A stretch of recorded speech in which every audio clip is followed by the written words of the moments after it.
Hello everybody, this is Gregory with how I lost over 100 pounds and have kept it off for 30 plus years, where there should be no hesitance in your weight loss and maintenance. Today we're going to answer the question of whether or not you should feel bad for your weight loss success. Now before I begin, if you need help with weight loss, contact me through the Clarity FM link found here in the episode notes. Also check out my website, which has 600 recipes and articles, some of which might be useful to you. Also check out my 2 books, my podcast, The Awakened Man, which has been around since 2017. And lastly, if you appreciate my content, there is a link for PayPal. All right, so should you feel bad if people in your life haven't had success vis-a-vis weight loss and maintenance? Well, some of you who've had success will see, heck no, I'm not going to feel bad for losing weight. I honestly think the answer is a little more nuanced than that. And I think that we need to kind of look at human nature and look at the concept of envy. It is one of the 7 deadly sins, as we know, and it's a powerful influence on us. I did an episode at Reflections of a Weight Loss Warrior. It was one of the early episodes after I lost my weight where I talk about survivor's guilt. And in that episode, I talk about why did I lose the weight and keep it off when others didn't? Why was I able to lose such a large amount of weight and others didn't?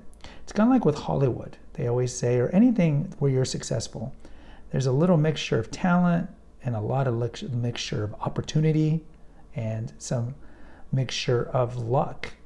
And during my weight loss journey, I never broke a leg. I was never in a car accident. And so I was able, especially if you're not familiar with that playlist, please go check it out because I talk about that transition from disordered eating to ordered eating. So even though I had lost my weight, I still saw myself as a fat person in a regular person's body. And so it took me a long time, years, decades, to kind of get to a place where I was comfortable with my body and, more importantly, exorcising out of me the demons of disordered eating. But I look at people in my life who try hard to lose weight and never do. And in fact, they gain more weight or they're still overweight. And I know that they look at me likely with envy. And I'm not hurt or offended by this because when I was overweight, I was envious of those who were regular weighted. And it's kind of like with popularity in high school. You always assume, and you see a lot of high school rom-coms based on this, oh, if I was popular, my life would be so much easier. Look at those handsome and beautiful high schoolers. They must have it easy. And we don't know what they're going through at all, right? But we want to see and kind of see the grass is greener on the other side and just kind of imagine that your life is the worst and everyone has a better life than you. So going back to whether or not you should feel bad, I think that if you are around people who haven't lost weight, I think you need to be sensitive to that. I think there's a concept of being a good sport and not being a bad sport. So certainly, I don't think I need to say this, but if you've lost weight, you don't want to be like, ha, I'm better than you guys. You guys haven't lost the weight. I've lost the weight. You guys suck. I'm better than you. Da, da, da, da, da. And look, we can get this air of arrogance because our whole life we've been downtrodden, derided, felt invisible. And you might have gone through this period or know others who have gone through this period where they have success and their true mean spirit finally comes out because now they're successful. And now you see their true colors. And you don't want to be one of those people if you've lost the weight. Because A, it's in poor charity. It's not Christ-like at all. And B, you don't know if you're going to gain the weight back. And then they'll be like, oh, you got egg on your face. So I think there's a large amount of gratitude that needs to be there. A large amount of gratitude in that I've lost some weight or I've lost a lot of weight and I've kept it off. And I'm grateful for that. Grateful to God, grateful for just having the ability to work out or make good choices. Maybe not having as many demons in your past and others do, especially when you think of like alcoholism and other things like that, where these are just demons that are always with you forever. Maybe you've had some luck and so forth, but you should take pride in what you've done because as we've talked about, the statistics are pretty daunting of keeping your weight off for the indefinite future. It's only like 10% of people who lose more than 50 pounds keep it off indefinitely.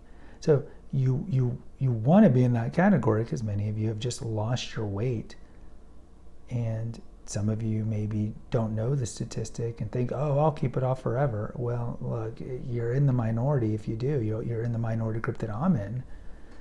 And certainly we want you to keep it off. So I think there's this mixture of gratitude, and you need to have certainly humility. You need to have humility, not just because you don't know if you're going to gain it back. There's always this specter that's chasing us. We talk about that in previous episodes, the petrifying fear of regaining your weight. But it just shows that you have good character. It shows that you have good character, that you don't rub it in people's faces. So yes, you should take pride in your success, but also know your success is precarious. But take pride in it. Don't be a bumper sticker person.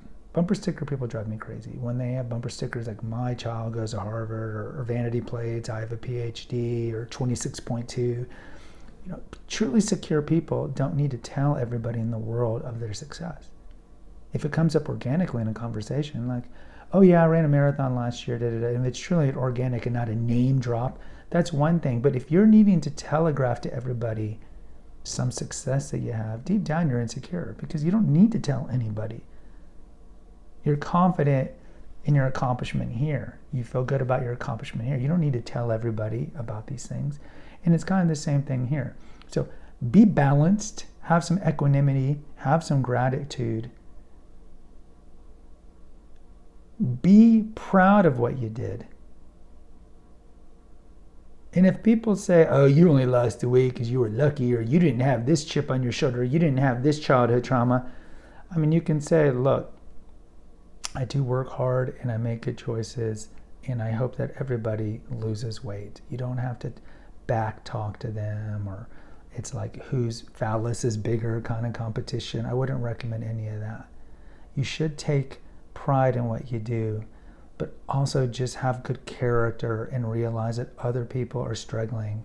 A lot of people are struggling with morbid obesity and losing it, and you should just be grateful and count your blessings and continue to work hard, because like what Christ says, you don't know the time or the day of when we're going to die. You look at the parable of the 10 virgins from the Bible. We just don't know what the future has in store for us. So we don't want to be arrogant, because karma, even though karma is not really a Christian thing, but karma can be paid back. So always support people who are trying to lose weight. Surround yourself with people who want you to keep your weight off, and or if you're at the beginning of this journey, who want you to lose the weight. We've talked about in past episodes, you want to purge toxic people from your life. Purge people from your life who don't want you to succeed, because newsflash, there are people in your life who don't want you to succeed, because your success casts a light onto their lack of success. And in this case, with weight loss. So you'll see this with friends lots of times. You have two overweight friends, or one that is more overweight than the other, and the other one is like, oh, I want you to lose weight, and then the overweight one loses more weight and actually looks better than the one that was a little overweight, and now the one that's a little overweight is angry, right? Because she was always in that position of superiority vis-a-vis her friend, and now she's not. Now her friend looks better. So part of her wants her friend to gain the weight back. So yes, there are people in your life who are wishing that you would fail, not because you did anything wrong, it's because you're making them look bad. So again, it's a nuanced answer. Take pride in what you do, but always practice humility and gratitude. Guys, post in the comments. I'd love to hear from you. Hit the notification, subscribe, and share button. Until next time, take care, God bless, and pray.